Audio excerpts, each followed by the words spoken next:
Do Senhor pela vida do pastor Pierre.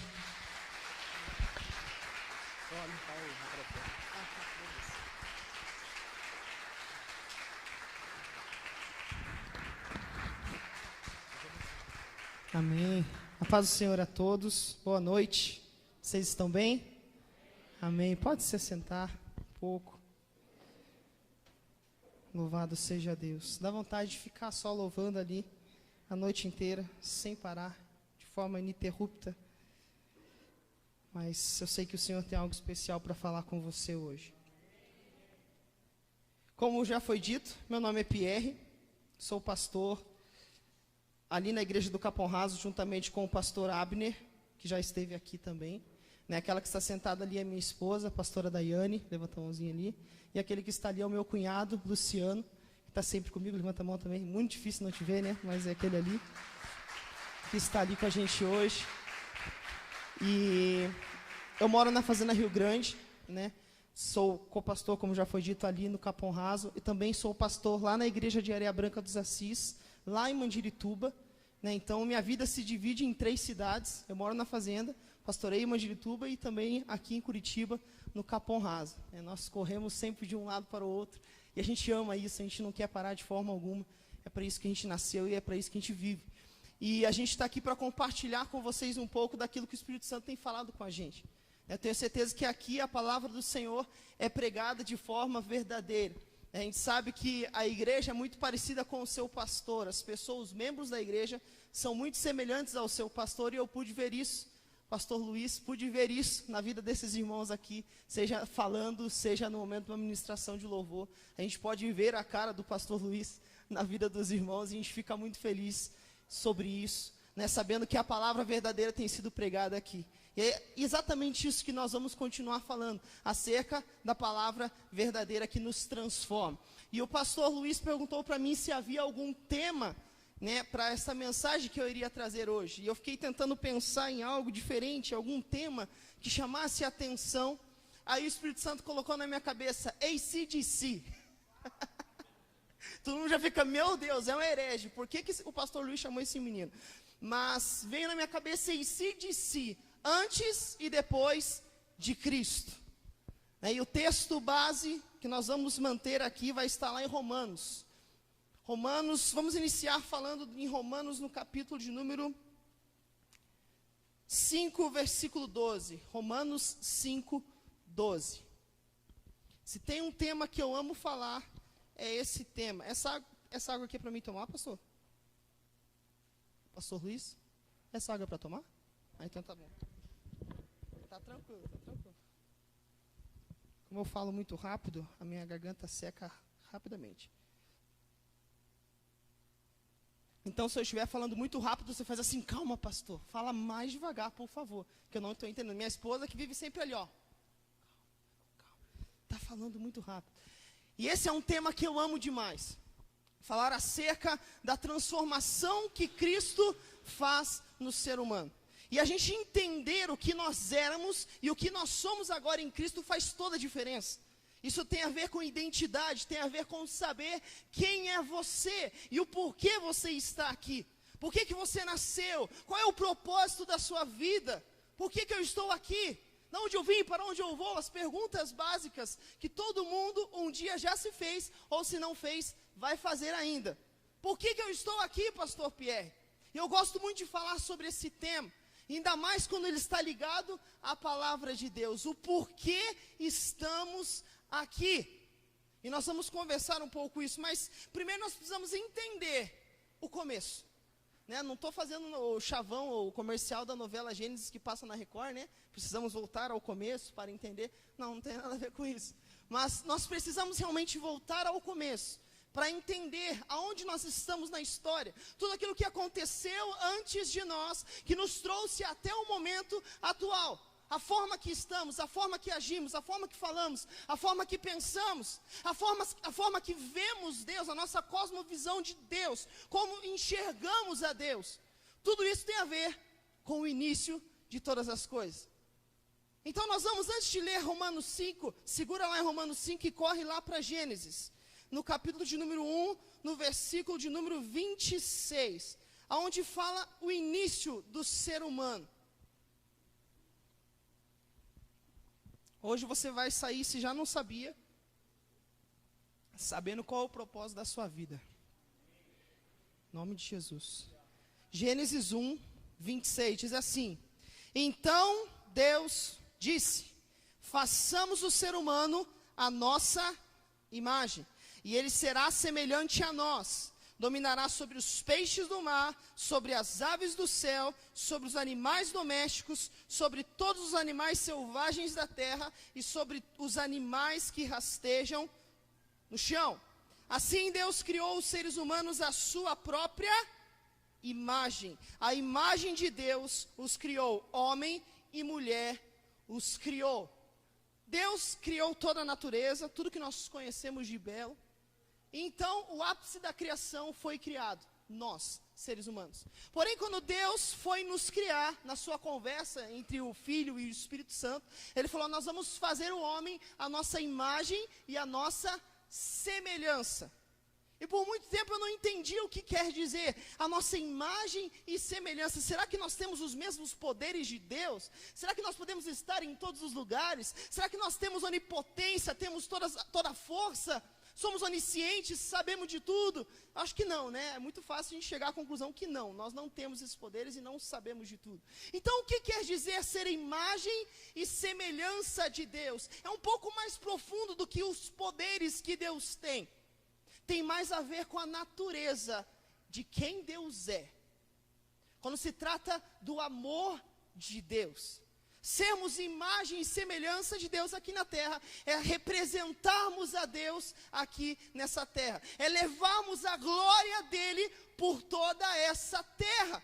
Quando as pessoas olharem para mim e para você, elas não devem ver simplesmente eu, Pierre, devem ver Cristo através da minha vida, devem ver Deus através da minha vida. Por isso que em João capítulo 3, versículo 14 diz: assim como Moisés levantou a serpente no deserto, assim importa que o Filho do Homem seja levantado, seja colocado em destaque. Quem vai colocar Jesus em destaque? Faça assim. Eu. Somos imagem e semelhança dele. Nós que colocamos Jesus Cristo em destaque, para que todo aquele que olhar para ele e crer nele seja salvo. Concluir a mensagem. Faça assim com a sua mão em posição de receber. Brincadeira, não acabei. Não acabei não. Porém, nem tudo são flores. Aconteceu algo depois disso que Deus falou. Em Gênesis 3 houve a queda. O ser humano pecou. E a partir do momento que o pecado entrou no ser humano, a sua natureza foi corrompida. E a glória de Deus, de nós, se foi. Por isso que a palavra vai dizer que todos pecaram e carecem da glória de Deus. A glória de Deus que havia em mim e em você foi arrancada por conta do quê? Do pecado. O pecado corrompeu a nossa natureza. E agora nós não podemos mais representar a Deus. Agora nem que a gente se esforce bastante, a gente consegue ser semelhante a Deus. A gente vai ver isso através da lei. Romanos 6, ou se não me engano Romanos 5 ainda, vai falar a respeito da lei. Que a lei nos mostrou que a nossa natureza é totalmente corrompida. É isso que a lei nos mostrou. A lei não tem a ver com pode ou não pode. A lei tem a ver com quem eu sou. O Senhor não te deu a lei para que você conseguisse cumpri-la. Ele te deu a lei para que você entendesse que você não consegue cumpri-la. Por quê? Por causa da sua natureza pecaminosa. A lei agia de forma externa ao ser humano. Ela não conseguia mudar quem o ser humano era por dentro. Você vai ver em Mateus do capítulo 5, no Sermão do Monte, que Jesus vai trazer a ressignificação a respeito da lei. E ele vai mexer aonde? No interior. Veja quando ele fala a respeito do homicídio. Vocês ouviram, não matarás. Mas eu digo, se você se irar com alguém, se você ter ódio de alguém, você já vai estar prestes a ser julgado. Por quê? Porque quando se fala de ira, quando se fala de ódio, quando se fala desse sentimento, está falando daqui de dentro. A questão não é não mate, mas por que eu não consigo não matar? Por quê? Por causa do problema na natureza do ser humano. Então, por mais que eu diga para o Luciano, Luciano, não faça isso, eu não consigo mudar a sua natureza. Se ele quiser, ele vai lá e faz. E é isso que a lei nos mostrou. Muitos se esforçaram e tentaram cumpri-la. E infelizmente hoje, muitos ainda tentam cumprir a lei. Tentam viver por lei. Pastor, isso é pecado. Pastor, isso não é pecado. Pastor, eu posso fazer isso. Pastor, eu não posso fazer aquilo. O que eu posso fazer? O que eu não posso fazer? A questão não é pode ou não pode, mas quem é você? A questão é sua natureza. O que você faz é consequência de quem você é. Eu sempre disse uma frase muito importante. Você não é o que você faz. Repita assim: você não é o que você faz, mas o que você faz revela quem você é. Jesus Cristo veio tratar não o efeito, mas a causa do pecado. A lei mexia com o efeito, pastor Luiz, não conseguia mudar a causa. Jesus Cristo veio diretamente na raiz do problema, nos trouxe uma nova natureza, semelhante à natureza dele, na glória e no amor de Deus. Porque a questão, queridos, não é o pode ou não pode, que fique isso bem claro na sua cabeça, mas é quem eu sou. Quem eu sou. Eu costumo usar um exemplo bem fácil. Eu sou filho do meu pai, concorda? Sou filho do meu pai. E muita coisa que eu faço é semelhante ao meu pai, mesmo que eu não queira. Eu acabo agindo igual ele. Eu acabo tendo a afeição dele. Se você ver meu pai e me ver, você vai falar, realmente é filho desse homem. Eu não me esforço para que isso aconteça, nem quando eu não quero. Mas está no meu DNA, faz parte de quem eu sou. Com Deus não é diferente. Filhos de Deus vivem como filhos de Deus. É a sua natureza, é quem você é em Deus. Por isso que eu trouxe esse tema, antes de Cristo e depois de Cristo. A gente precisa entender que antes de Cristo, nós éramos dominados pelo pecado. Não tínhamos escolha, tínhamos que fazer aquilo que o pecado mandava. Por quê? Porque o escravo obedece o seu senhor, ele não tem direito de escolha a nada. Mas agora em Cristo, o domínio do pecado foi arrancado de sobre as nossas vidas. O pecado não pode te dominar mais. O domínio do pecado foi tirado sobre a sua vida. Nós precisamos entender isso. Pastor, eu não consigo largar desse vício, eu não consigo parar de mentir. Através de Cristo, o domínio do pecado foi tirado de sobre a sua vida. Você é livre. Para quê, Pierre? Para ser escravo.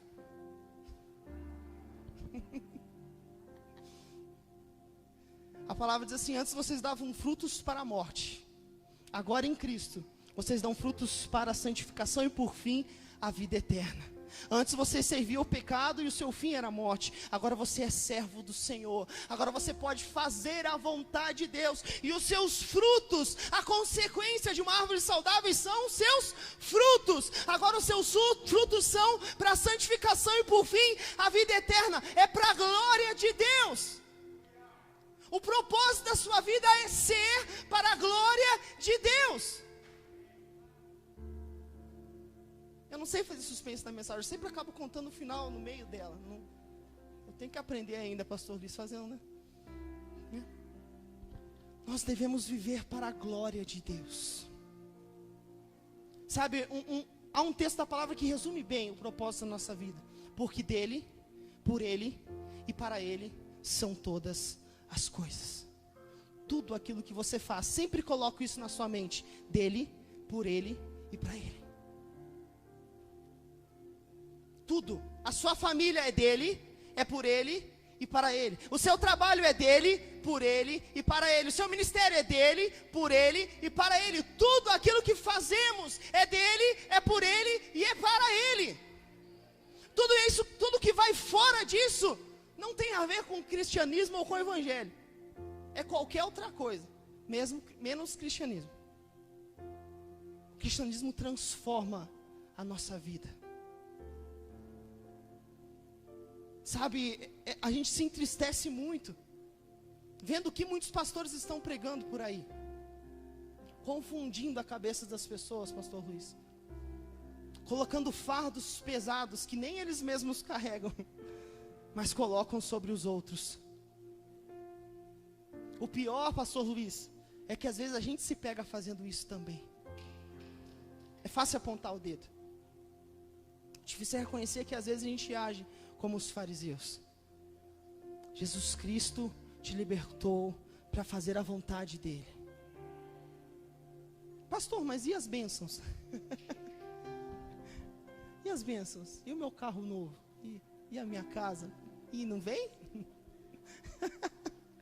E a exaltação, né? Hoje a palavra do século é: Deus vai me exaltar. Deus vai me exaltar, porque Ele vai te exaltar. Sabe, queridos, eu aprendo que Deus, Ele só vai exaltar uma pessoa, sabe, para um motivo. Para dois, na verdade. Ou para que Ele seja evidenciado através dessa pessoa, ou é para humilhar essa pessoa. São esses dois motivos. Bênçãos, Pierre, bênçãos, e aí, o que acontece com elas? Elas não são o propósito da sua vida, elas te seguem. Muitos vivem atrás de bênçãos, porque Deus pode fazer isso. Trata Deus, pastor Luiz, como um gênio da lâmpada, né? Ele vai lá, esfrega bastante a lâmpada, e quando sai lá o Espírito Santo: ei, meu filho, o que tu queres que eu te faça? Você fala: eu quero um carro novo, quero aquela menina lá, aquela menina, eu quero namorar ela. Eu quero isso, quero um salário maior. Amém, meu amo, assim eu farei. Mas a gente trata Deus assim. A gente trata a adoração como uma pergunta. O que quer dizer isso, Pierre? Quando eu faço uma pergunta, eu espero uma resposta. Às vezes a gente trata a adoração como uma pergunta. Então você vem, você louva, você grita, você chora, você esperneia, sapateia, fala em línguas, grita. Mas você espera que Deus te responda. Se Deus não me responder, pastor Luiz, olha, acabou. Acabou, aquilo que a gente tinha acabou. Eu já ouvi uma frase de uma irmã, triste essa frase: coloquei Deus na parede. Se Deus não me responder, ó, acabou. Acabou entre nós. A gente é muito prepotente. A gente tem que entender que a adoração é resposta. É resposta àquilo que Ele já fez na cruz do Calvário. É resposta. A gente precisa entender. A gente precisa entender o que o apóstolo Paulo vivia dizendo: já não vivo eu, mas Cristo vive em mim. A questão não são minhas vontades, a questão não é o que eu quero, a questão não é simplesmente a vontade dEle, é viver para Ele. Se eu vivo é Cristo, se eu morro é lucro. Sabe, existe algo pior do que morrer de Covid. Existe algo pior. É muita gente que parece que está viva, pastor Luiz, mas está morta. É muito pior. Quantas e quantas pessoas com aparência de vida, mas mortas. Em 2 Timóteo, no capítulo 4, se eu não me engano, ou 3, o apóstolo Paulo fala sobre isso. Ele fala assim: com aparência de piedade, todavia negando o seu real poder.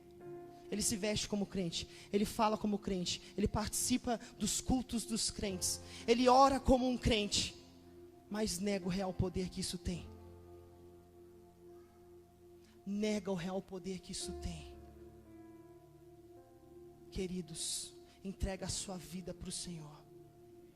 Entrega o teu caminho para o Senhor. O que você vai precisar para viver, Ele vai te dar. Não se preocupe com isso. Esse não é o propósito da sua vida. O propósito da sua vida é ser dele, por Ele e para Ele. Busque fazer a vontade do Senhor, dia após dia, mesmo que as consequências sejam ruins para você. Nós estamos passando por tempos terríveis, como diria o apóstolo Paulo. E talvez piore. como Pedro, estamos sendo peneirados nesses dias. E o evangelho superficial não vai sobreviver. O evangelho de papel não vai sobreviver. Não vai sobreviver. O evangelho de modinha, né, pastor Luiz? Não vai sobreviver. Somente aquele que estiver com a sua casa alicerçada sobre a rocha, que é Jesus Cristo. Pode vir vento, pode vir tempestade, pode vir o que vier, ele não vai cair. E por isso que você está aqui hoje, para aprofundar ainda mais as suas raízes em Deus. Porque o vento vai continuar a vir. Não é porque a gente é crente que a gente não vai ser afetado, queridos. Eu ouvi um arqueólogo e teólogo comentando acerca da grande tribulação, e tem os pré-tribulacionistas, e tem os pós-tribulacionistas, e dentre tantos. Ele falava assim: por que a igreja desse século seria diferente da igreja do século anterior? Por que a gente seria privado, pastor Luiz? E eles não foram? Por que a gente é especial? É aqueles que pensam na pré, aqueles que serão arrebatados antes da grande tribulação. Eu gostava tanto dessa ideia, era tão mais fácil, né, Luiz? Falei: oh Senhor, essa ideia é tão boa. Mas quanto mais eu leio a Bíblia, mais ela cai. E eu fico: meu Deus. As coisas vão ficar cada dia mais difíceis. Mas em momentos de dificuldade como esse, a gente contempla a Deus de uma forma que a gente não veria sem essas dificuldades. Eu lembro de Estevão sendo apedrejado, levando pedrada na sua cara. E ele simplesmente olhava para o céu e via os céus abertos, Jesus Cristo sentado à direita de Deus Pai, e ele ainda tinha coragem de dizer: Pai, perdoa eles não sabem o que estão fazendo. A glória que ele contemplou era tão tremenda, que ele nem sequer conseguia prestar atenção nas pedradas que ele estava levando. Sabe, teve um tempo, no tempo do Coliseu, nas perseguições, aonde eles precisavam cortar a língua dos cristãos. Por quê, pastor?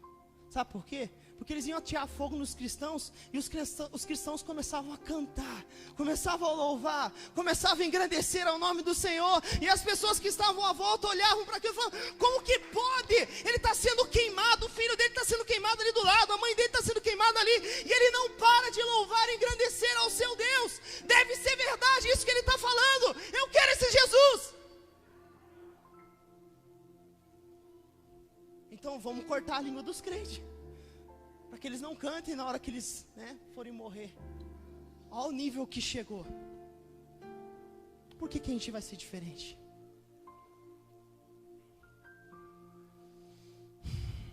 É tempo de se alicerçar em Deus, aprofundar as suas raízes em Deus, parar de viver um evangelho superficial.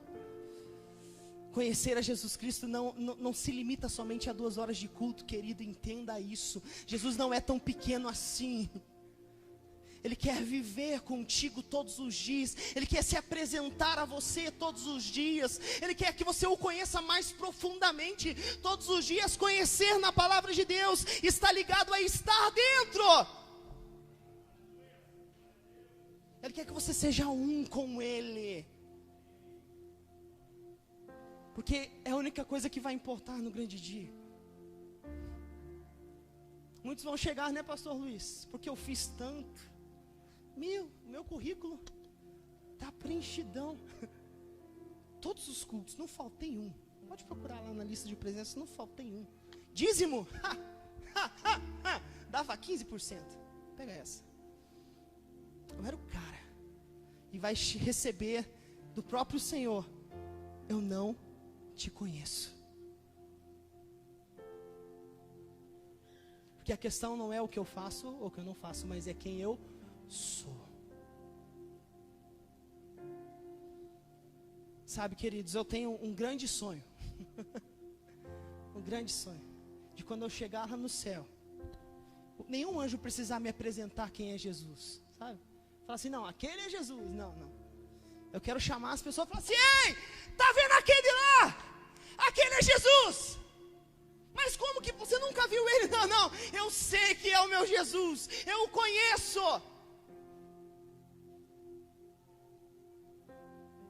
Esse grande dia, queridos. Porém, a gente precisa conhecer e prosseguir em conhecer todos os dias. E entender que agora nós temos que dar frutos para Deus. Entender que o propósito da nossa vida agora mudou. Não tem a ver mais com os meus sonhos, com os meus projetos. Não, não tem mais a ver com isso. É o que o Senhor quer. O que Ele quer que eu faça? É uma pergunta que eu faço para Jesus todas as manhãs. Qual é a boa de hoje, Jesus? O que o Senhor quer que eu faça? Quem que eu posso ajudar hoje? Quem que eu posso estender a mão hoje? O amor. A ressignificação da lei é o amor. Você vê que os fariseus achavam que faziam a vontade de Deus por cumprir a lei, mas eles falhavam no seu principal quesito, o amor.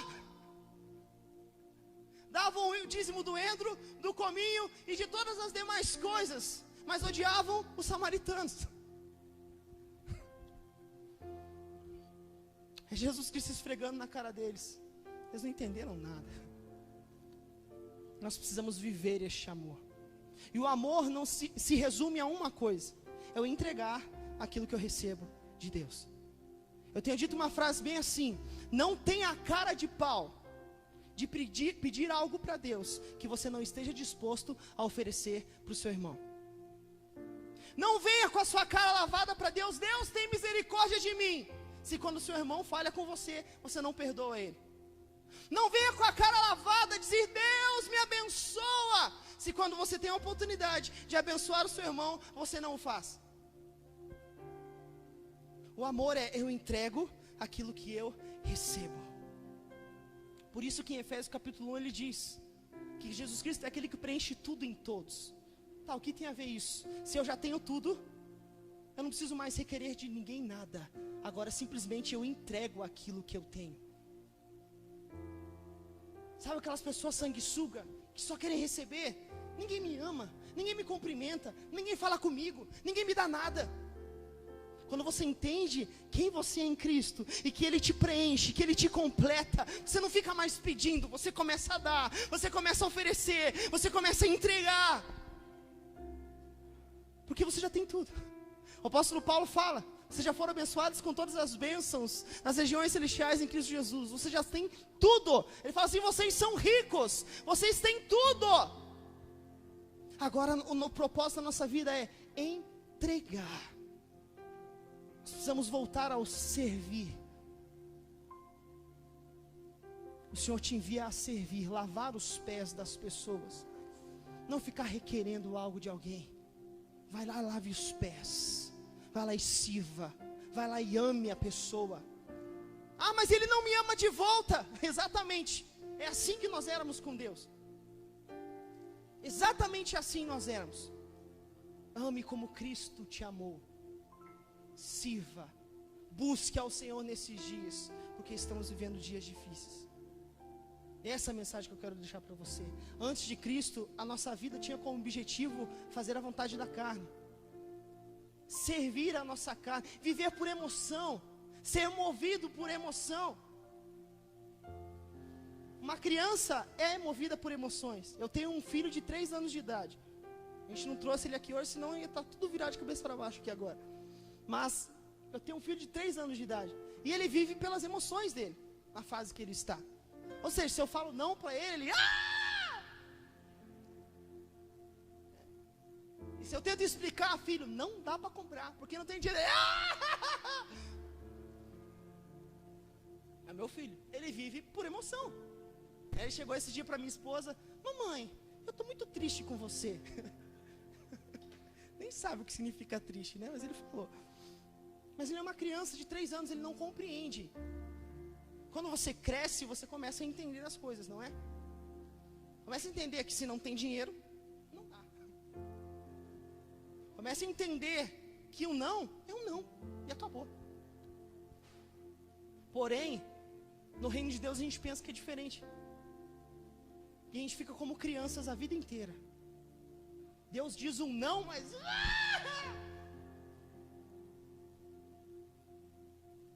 A gente precisa crescer. a gente precisa crescer. Uma criança que não cresce tem algum problema e precisa ser tratado.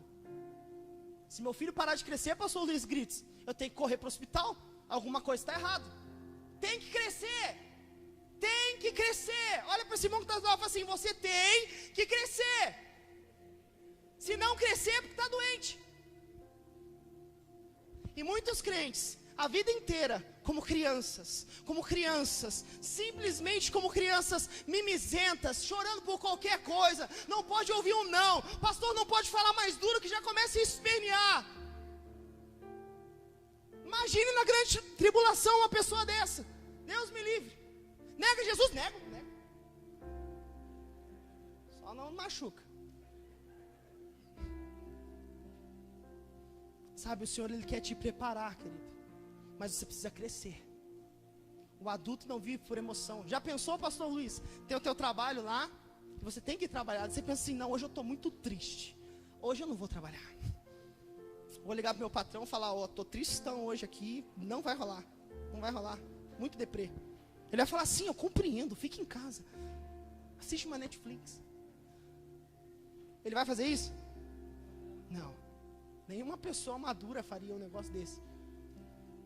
Pastor, ó, patrão, eu estou muito bravo hoje. Né, meu filho, eu estou muito bravo. Papai, eu estou muito bravo. Não vou trabalhar hoje. Não, por favor, se acalme. Fique em casa até passar. Quando a gente é maduro, a gente não é movido por emoção. A gente é movido por responsabilidade. Responsabilidade. Eu fico de cara, pastor Luiz, quando chegam as pessoas para falar para mim, pastor, eu não fui no culto, estava com muita dor de cabeça. Eu fico, não era lá que acontece a cura? Não é lá o lugar do milagre? Pastor, eu estava muito triste hoje, então eu não fui para a igreja. Estava muito triste, eu achei melhor ficar em casa. Como assim? Como assim?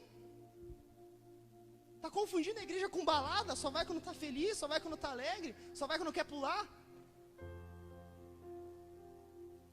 Sabe, a gente precisa amadurecer. A gente precisa amadurecer. Quantas pessoas que a gente ouvia, e a minha esposa vai concordar, dizendo assim, nossa, que saudade dos cultos presenciais. Ai, que coisa maravilhosa que eram os cultos presenciais. Eu queria tanto estar nos cultos presenciais. Quando abriu a igreja, foi? Filho abençoado.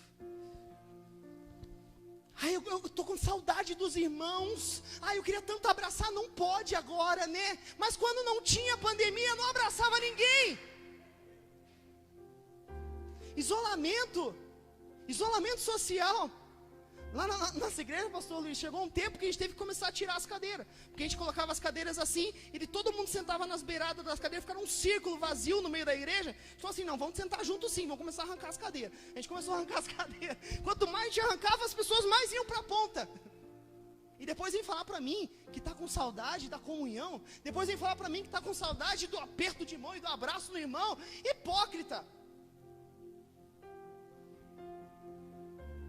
Sabe, a pandemia só veio revelar quem você já era. Se você servia a Deus meia boca, você continuou servindo a Deus meia boca. Sabe, a pandemia veio como um espelho nas nossas vidas, pastor Luiz. Para colocar na nossa cara quem nós somos. Eu sempre conto um exemplo que meu pai conta. Um amigo dele, da guarda municipal, estava andando de moto. Né, e de repente um homem fechou ele, e ele caiu da moto, né, e já levantou assustado, e ele foi falar com o motorista do carro, ei, você me derrubou da moto, né, me machuquei, e o cara nem aí para ele mexendo no celular e tal.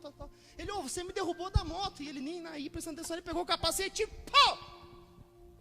E o cara assustou, o que aconteceu? Cara, você me derrubou ali. Sabe, às vezes Deus precisa dar uma capacetada na nossa cara. Porque a gente está tão desatento, está tão ocupado com tantas coisas, tantos afazeres, até o ativismo religioso. Deus precisa dar um chacoalhão na gente.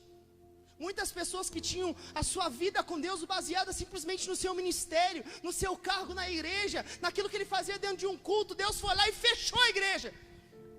E o que sobrou? Mas que estranho. Sabe, essa pandemia veio como um espelho para a gente. O que ela te mostrou? Não precisa me responder, pensa você. Ela te mostrou que você estava firme em Deus? Ela te mostrou que você estava fraco?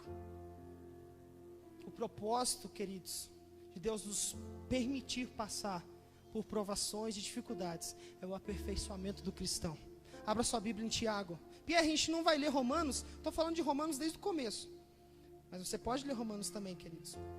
Tiago, capítulo 1. Deixa eu te explicar como que você deve reagir à provação. Tiago, capítulo 1, versículo 2.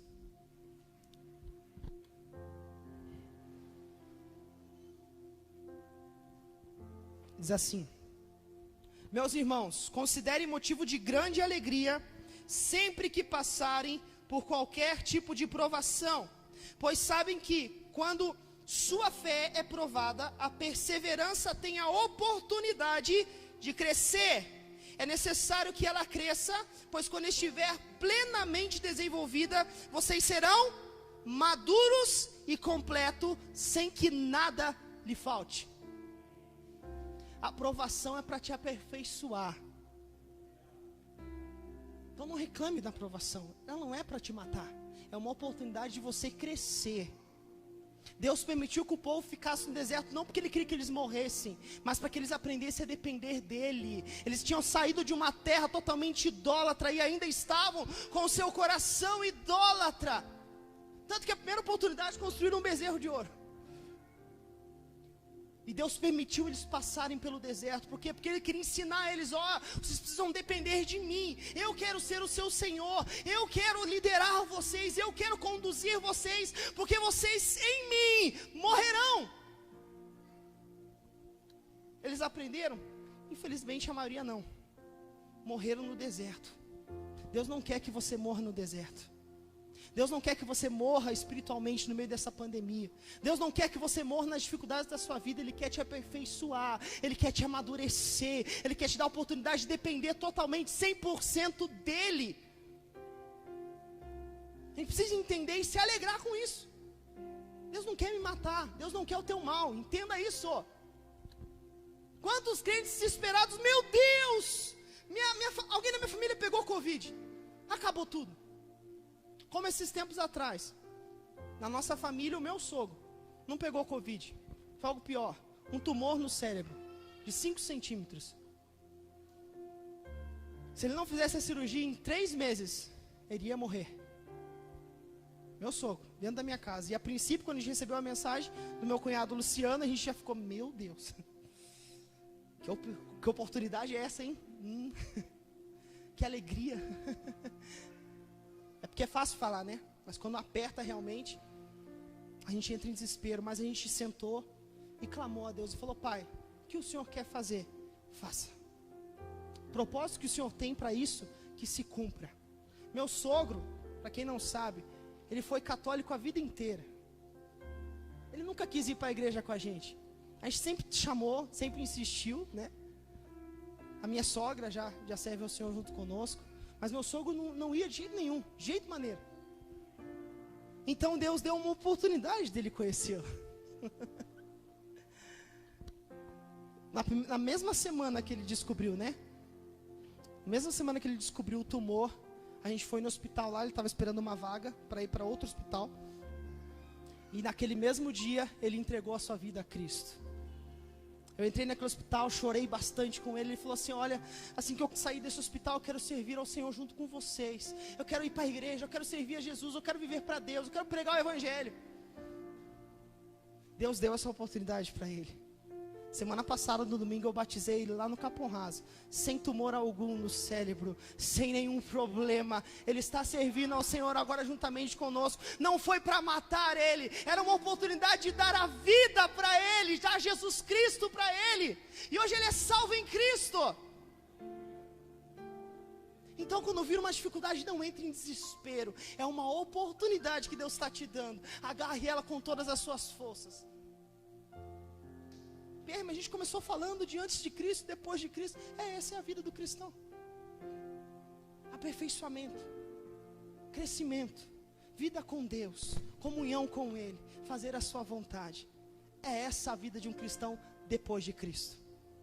Amém? Que nós possamos assim viver todos os dias, a cada dia crescendo um pouco mais. Não venhamos viver como crianças, sempre querendo um leitinho, não. Nós precisamos nos fortalecer, porque os dias são maus e a cada dia vão ficar piores. É necessário que você esteja pronto. Há várias profecias para o que vai acontecer depois dessa pandemia. Muitos dizem, não, vai ser um negócio catastrófico, vai ficar muito pior. Agora também tem pessoas que dizem que depois dessa pandemia vai vir um grande avivamento para o nosso país. E muitas pessoas irão se entregar a Cristo. Eu creio nas duas profecias, porque as duas estão de acordo com a palavra. Mas quando chegar esse tempo de pessoas se rendendo aos pés de Cristo, é preciso que você seja o canal de Cristo na vida dessas pessoas. Deus está te dando a oportunidade de crescer, se aperfeiçoar, para que quando Ele enviar mais pessoas, você esteja pronto para cuidar dessas pessoas, você esteja pronto para orientar essas pessoas o caminho que elas devem andar. Você vai estar pronto para acolher e consolidar essas pessoas. Então aproveita para aprender o máximo que você pode, porque esse tempo vai chegar nas nossas vidas. Amém? Você crê assim? Se coloque de pé, eu quero orar com você. E nós vamos finalizar lendo Romanos capítulo 8.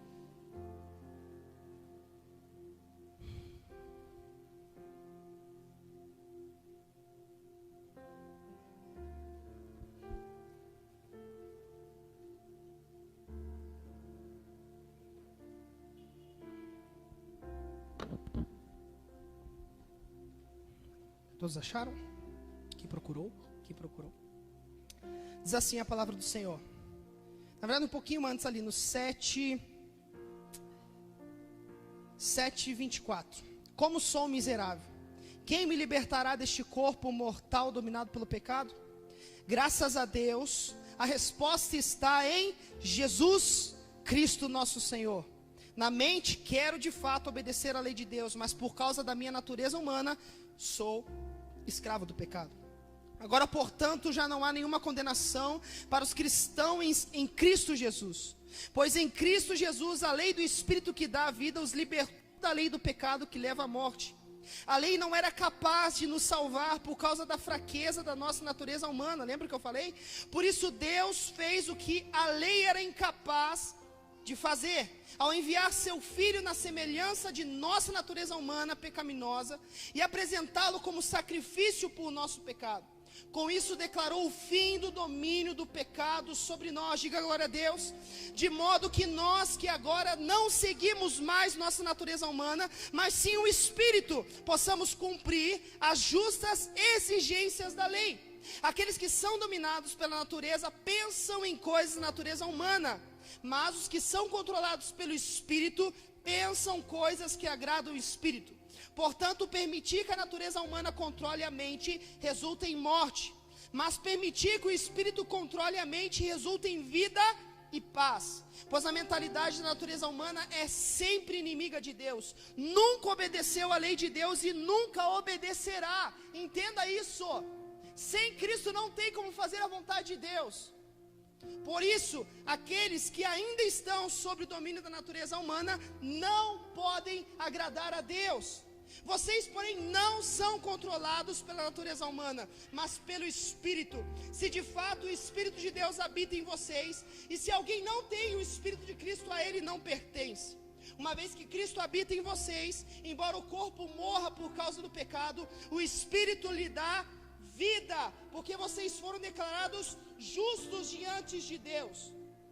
E se o Espírito de Deus, que ressuscitou Jesus dos mortos, habita em vocês, o Deus que ressuscitou o Cristo Jesus dos mortos, dará vida a seu corpo mortal, por meio desse mesmo Espírito que habita em vocês. Portanto, irmãos, vocês não têm de fazer o que essa natureza humana lhes pede, porque se viverem de acordo com as exigências dela, morrerão. Se contudo, pelo poder do Espírito, fizerem morrer as obras do corpo, viverão. Porque todos os que são guiados pelo Espírito de Deus, são filhos de Deus. Pois vocês não receberam o Espírito que os torne de novo escravos medrosos, mas o Espírito de Deus, que os adotou como seus próprios filhos. Agora nós o clamamos, Abba, Pai, pois seu Espírito confirma a nosso Espírito que somos filhos de Deus.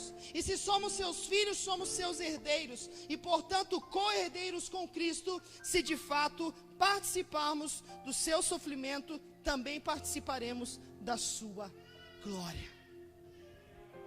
Aleluia. O Senhor te deu o privilégio, como dizem Filipenses, de não só crer nele, mas de também sofrer por ele.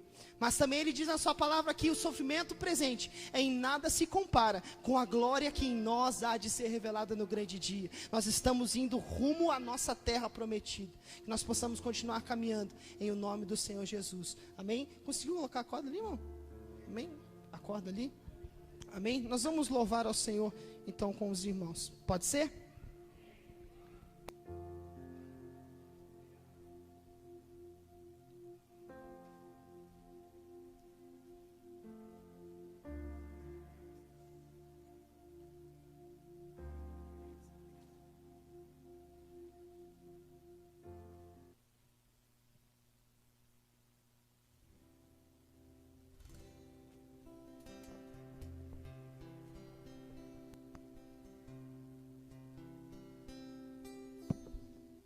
Muito alto. O irmão é mais alto. Peraí.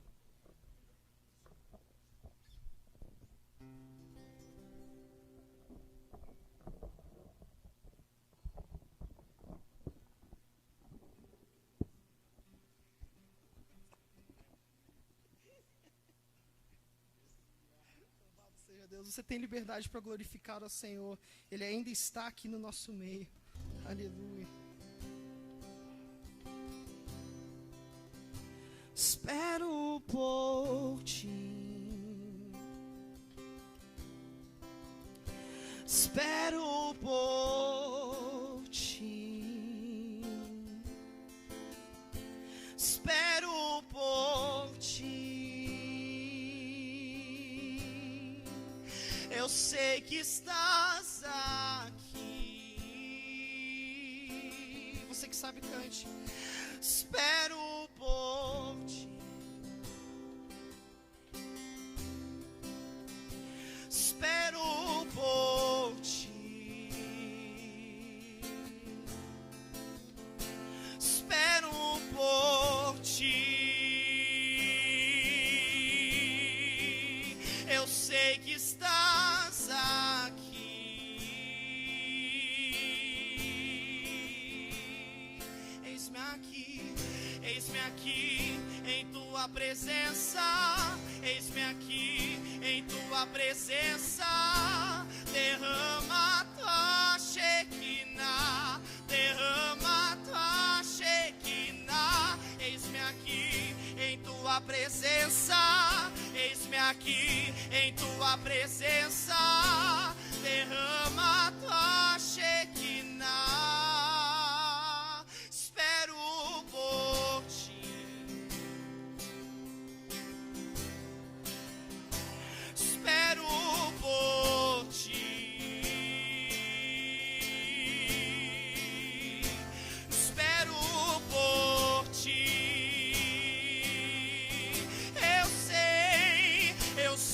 Estás aqui, espero por ti. Clame a presença do Senhor. Espero por ti, espero por ti. Eu sei que estás aqui. Eis-me aqui, eis-me aqui em tua presença, eis-me aqui em tua presença, derrama tua Shekinah, derrama tua Shekinah. Eis-me aqui em tua presença, eis-me aqui em tua presença, derrama tua Shekinah, da plenitude do teu Espírito, derrama Shekinah, derrama Shekinah, da plenitude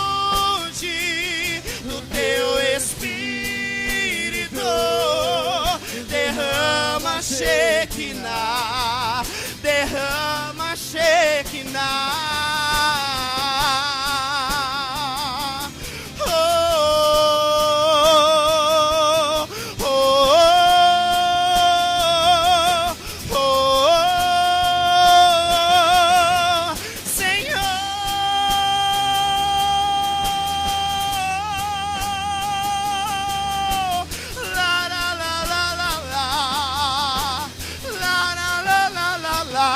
Da plenitude do teu Espírito, derrama Shekinah, derrama Shekinah, da plenitude do teu Espírito, derrama Shekinah, derrama Shekinah. Ah, que saudade de andar contigo pelo jardim da viração do dia, pegar em tuas mãos e voar pela imensidão da terra e te adorar. Ah, que vontade de dizer a ti tudo que eu aprendi nesse jardim. Ah, que saudade de andar contigo pelo jardim da viração do dia, pegar em tuas mãos e voar pela imensidão da terra e te adorar. Ah, que vontade de dizer a ti tudo que aprendi nesse jardim. Ah, que saudade, diga, de andar contigo pelo jardim da viração do dia, pegar em tuas mãos e voar pela imensidão da terra e te adorar. Ah, que vontade de dizer a ti tudo que aprendi nesse jardim.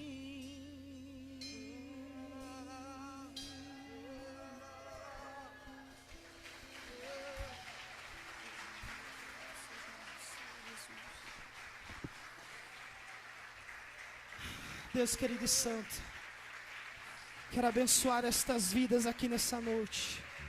Que em nome de Jesus o teu Espírito Santo continue fazendo a tua vontade em nós e através de nós. Que, Senhor Pai, possa ser para a sua glória. Que, Senhor Pai, eles possam ter se aprofundado um pouco mais em Deus nessa noite. E continue te conhecendo mais e mais, prosseguindo em conhecer ao Senhor a cada dia. Abençoa a vida de cada um. Abençoa, Senhor Pai, a família de cada um. Senhor Pai, que em nome de Jesus, o teu Espírito Santo tenha liberdade de agir nas nossas vidas todos os dias. E possamos viver esta vida que nos está sendo proposta, Senhor Pai, a vida de Cristo, a vida que é para a glória de Deus, a vida que termina, Senhor Pai, lá no céu, na eternidade, juntamente contigo. É o que eu te peço e te agradeço em nome de Jesus. Amém e amém. Você pode aplaudir a Jesus? Muito obrigado, louvado seja Deus.